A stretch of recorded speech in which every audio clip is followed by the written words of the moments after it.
Ladies and gentlemen, boys and girls, cats and kittens, welcome back to the podcast. Thank you. We're in hyper casual mode today. Interesting. Found I didn't find it. It was pointed out to me, but there's a kind of an interesting Cardano project over on ADA and called BookIO. We'll show it to you. We're gonna get to that. And ORAI, man, I'm not sure how they do this, but yeah, they launched a Bitcoin pool, and just there's a couple of things over there, man. They're just obscene APRs, and I can't work it out in my head how they could possibly sustain this without infinite growth. And if there's one thing that we've proved out over here in particularly in the Cosmos is that infinite growth is that's myth. It certainly doesn't happen with competition spinning up like every other day. So it's a little weird, but I thought, let's take some time and walk you guys through it. We're gonna start with the BookIO because this is actually kind of interesting. Um, I'm not a big NFT guy. I don't know if you've watched the show for any length of time, but I think it's pretty obvious that I'm not a big NFT guy. I think they're neat. I like what Bitsong is doing with them.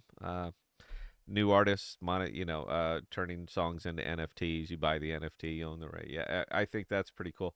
And I guess this is kind of along those lines. I think it's a kind of a neat idea, but it seems to be more or less a solution looking for a problem.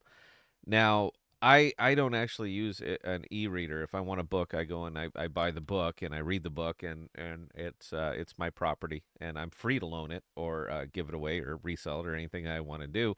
So I I'm probably not the best person to speak on it from the electronic version because I don't use the electronic versions. There's something about holding a book, and I've just I want to feel the paper. So when I do books, I do it that way. But what they're doing over here is I'll give you that it's interesting. It's interesting. Now I have not taken this apart yet. Tokenomics, all that stuff. I'm indifferent to it. So I'm not going to discuss it. I'm just going to point out that this is kind of some what they're offering. Now, I think it's their own e-reader. That's how in tune I am with this because I don't even know if they provide the e-reader or not. They would have to. They would have to have something to decipher the NFT. So yeah, but the prices, some of these things are a little bit ridiculous. $802 for 1190 ADA for the Gutenberg Bible. Uh, they're cheaper than that. You can find one a little cheaper. Alice's Adventures in Wonderland. Fantastic book, absolutely fantastic book by Lewis Carroll. 236 bucks. That's it seems a little bit pricey to me. I don't know. And again, I don't swim over in these waters, so I don't know. I'm not going to make a comparison to a traditional e-reader or a traditional legacy version site to say if that seems fair or not, but it seems a little bit high. Now I understand because it's an NFT, because it's a limited printing, because it's all of these things. Uh, then the value is going to escalate based on supply and demand. I understand all that. But this can really only exist on with their platform. So it would come down to how many people are using their platform. If we're talking millions, then sure, I can see that. But if we're talking about, 8,000 people or something like that, then your marketplace to sell this is actually going to be a little bit limited. But they do have some interesting books like Moby Dick audiobook, $30. I'd pay $30 for that. I'd be cool with that. I mean, come on, it's Moby Dick, man. We're talking about classics. Frankenstein, classic. Marcus Zorro, Stand By for Mars. Again, these are all very, very classic. This is some classic literature up here. So I can appreciate it. I would literally pay the $47 for that one. Connecticut Yankee and King Arthur's Court. Mark Twain, man, come on. If I had a spirit animal, if there was an author that I was my spirit animal, it would be Mark Twain. All right. I love the guy. Just an over the top, loud, drunk author. I'm like, yep, that's me. He's kind of pretty well nailed it. Um, is it going to really blow out? I don't know, man. Maybe.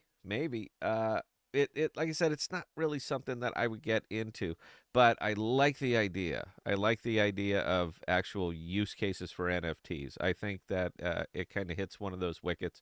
I'd be okay with it. I'm not going to go out of my way for it. So if you want to take a look at it, it's book.io.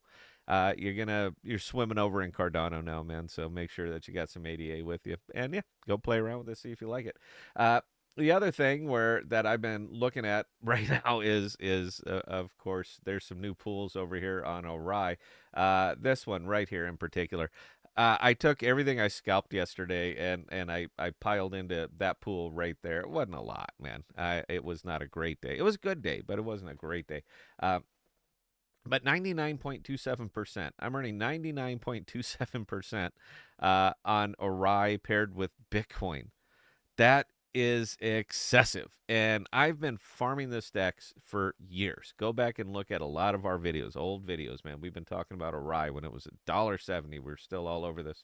Uh, and I've been farming this the whole time, and I've always had the same question. I have no idea how they sustain this. It seems like it should be collapsing under its own weight. Now, they used to pay you out in straight ORAI. Now they pay you out in ORAI X, which is just a derivative. And they offered up a staking option for it, which is funny because you don't ORAI is the L1. You would stake ORAI. But I guess they're giving you a nice way to lock up some ORAI X. So the rewards you get for harvesting, you can lock them up over here. And it got real interesting because they pay you out in USDC. So if you don't want to straight swap the ORAI X for the ORAI, then you can actually put it to work right there if you were interested at 15%. And again, paid out in cash. I'm struggling with this one. Don't get me wrong, man. I want to believe the myth. I do. I want to say, yes, this is great. How can anybody lose on this? I really want to be that guy. But uh, call me jaded. Call me call me uh yeah, I'll stick with jaded.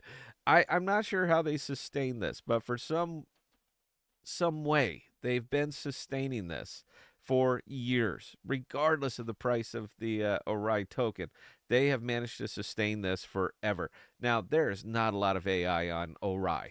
I think the closest they get to AI is right there because there's two digits in there, and people have always just made that association.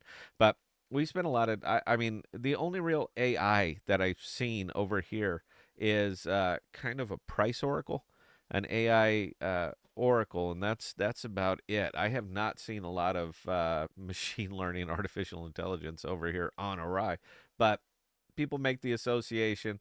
You know, the token exploded, continues to have a real good day. It's riding up fetch again, and they're offering that pool like that at 99.27%. That's not even the best one. That's the best one. Look at that.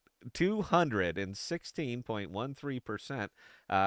For ORAI X USDC, and that's with $1 million in that pool. All right, that's not like it's a small liquidity pool. There's $1 million in that. So over a period of 365 days, if they maintain that APR, that pool will have paid out. Do the math here, guys. All right, that pool would have paid out $2 million. Over twice the value of the pool is going to be paid out from the pool. How do you maintain that? Where does that money come from? Anyway, questions. But short term, yeah, take advantage. I do. I've been farming this DEX forever. I will continue to farm this DEX. I made a lot of money on ORAI over the years. And yeah, there you go. So anyway, guys, that's it. No live stream tonight. We have a special event we have to attend. But we'll be back on Thursday. I'm going to try to keep these morning videos going so that you get used to seeing us in the morning because I retire the day after tomorrow. And then we're going to be doing the morning show 5 days a week. So it'll be a live version, 30, 40 minutes, whatever we happen to need. We'll be bringing you content like this. Hope you guys like it. Questions or comments? Scott at thepodcast.com. I answer any and all. And until next time, please stay safe and please be smart with your money. Cheers.